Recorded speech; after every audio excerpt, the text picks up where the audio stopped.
Hydrologic cycle. यह topic first year students के लिए है। ये हमारे जो एटमॉस्फेयर का सेक्शन है उसमें से लिया गया है। अब प्रश्न उठता है कि हाइड्रोलॉजिक साइकिल क्या है। In the hydrologic cycle water is transferred between the land surface, the ocean and the atmosphere. यानी जो हमारे पास पानी उपलब्ध है वो ट्रांसफर होता है लैंड सरफेस से ओशन में और एटमॉस्फेयर, यानी इन तीनों स्फीयर से। जब पानी एक स्फीयर से दूसरे, दूसरे से तीसरे, इस तरह से ट्रांसफर होता है तो हम उसको हाइड्रोलॉजिक साइकिल कहते हैं। अब ये जो साइकिल है ये काम कैसे करता है। सन रेज जो है वो पृथ्वी पर गिरती हैं और पृथ्वी के जो तापमान है उसको बढ़ाती है, तो उसकी वजह से यहाँ इवेपोरेशन होता है। और इवेपोरेशन कई सारे जो जगह हैं, जो सरफेसेस हैं, उनसे होता है। जैसे सपोज अगर मैं ये कहूँ इवेपोरेशन फ्रॉम ओशन, यानी वाष्पीकरण किसका, जो पानी है, समुद्र का पानी है, जब उस पर सूरज की किरणें पड़ती हैं तो वो गर्म होता है, गर्म होकर वो ऊपर उठता है। ऊपर उठता है तो फिर वो उसका एक कंडेंसेशन होता है, एक लेवल पर पहुंच के वो सैचुरेट हो जाते हैं, यानी हवा में जो नमी है, जो मॉइस्चर है वो पूरा हो जाता है और वो जो है कंडेंसेशन होना शुरू हो जाता है। उस बादल जो है कंडेंसेशन का ही एक प्रोसेस है। तो कंडेंसेशन बेसिकली कुछ नहीं, जो बादल हमें नजर आते हैं या जो भी कोई वाष्प कण पृथ्वी से ऊपर उठे हैं वो वहां जाके एक पर्टिकुलर पॉइंट पर जब हवा में 100% वाष्प कण हो जाता है तो वायु जो है उस वाष्प कण को संभाल नहीं पाती और वो फिर प्रेसिपिटेशन के रूप में नीचे गिरते हैं।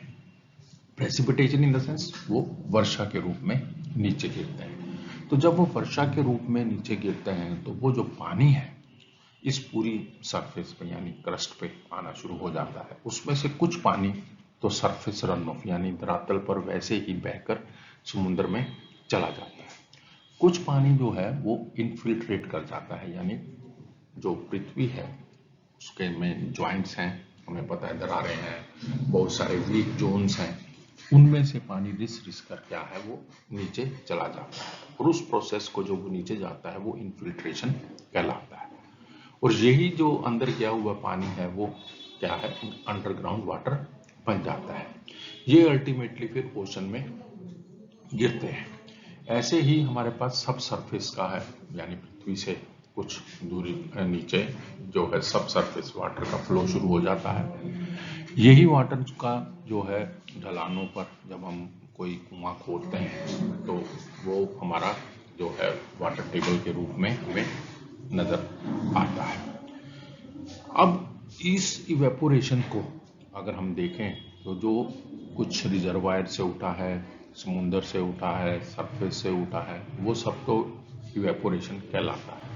परंतु क्योंकि हमारी इस धरती पर पेड़ पौधे भी हैं तो उनसे भी जो है पानी जो है वो जो है एटमॉस्फेयर में जाता है। तो जो वो प्रोसेस है इवेपोरेशन का, वाष्पीकरण का, वो इवेपो ट्रांसपीरेशन कहलाता है। यानी पेड़ पौधों की प्रक्रिया से जो वाष्प जो जल है वो हवा में मिलता है तो हम उस प्रक्रिया को क्या कहते हैं, इवेपो ट्रांसपीरेशन कहते हैं। तो आपके पास अगर देखें तो इस डायग्राम में हमारे पास कुछ प्रोसेसेस निरंतर जो हैं वो जो है सरफेस पे काम करते रहते हैं। अगर मैं इनको बांट दूं तो मेरे पास ये एक पूरे का पूरा लैंड सरफेस हो गया, ये मेरे पास एक ओशन हो गया, ये मेरे पास एटमॉस्फेयर हो गया।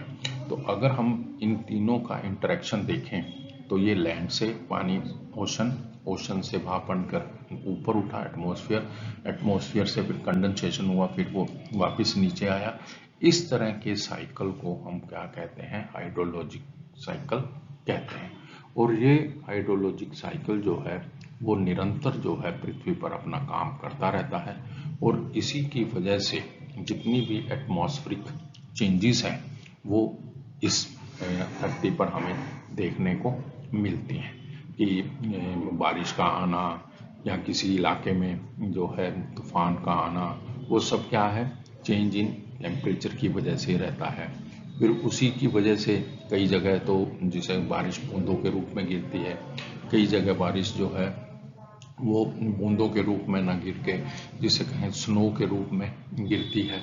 इस तरह की जो प्राकृतिक क्रियाएं हैं जो एटमॉस्फेयर से जुड़ी हुई और जो सरफेस से जुड़ी हुई हैं, वो सारी की सारी जो हैं इस पृथ्वी पर अपना काम करती रहती हैं। तो हाइड्रोलॉजिक साइकिल जो है वो एक सरफेस से दूसरे, दूसरे से तीसरे, अब जब इनका इंटरेक्शन निरंतर बना रहता है तो वो हमारा जो है पानी जो कुछ भी हमारे पास अवेलेबल है वो डिफरेंट फॉर्म्स में, यानी इवेपोरेशन से, कंडेंसेशन से, इवेपोट्रांसपिरेशन से पृथ्वी पर, पृथ्वी के नीचे और समुद्र में या फिर ऊपर एटमॉस्फेयर में, वो सारे का सारा जो है वो आपस में एक सफियर से दूसरे सफियर में घूमता रहता है। और अगर मैं ये कहूँ कि मेरे पास 100 यूनिट पानी है तो वो 100 यूनिट पानी जो है कहीं भी नष्ट ना होकर, बल्कि इन सारे प्रोसेसेस में वो इन तीनों सफियर में जो है वो घूमता रहता है। और इन तीनों सफिरों में जो पानी का घूमना है या पानी का जो चलना है या उसकी वजह से जो एटमॉस्फेरिक क्रियाएं होती रहती हैं, उन सब को हमने किस में डाला हुआ है, वो सब हमारा हाइड्रोलॉजिक साइकिल में आता है।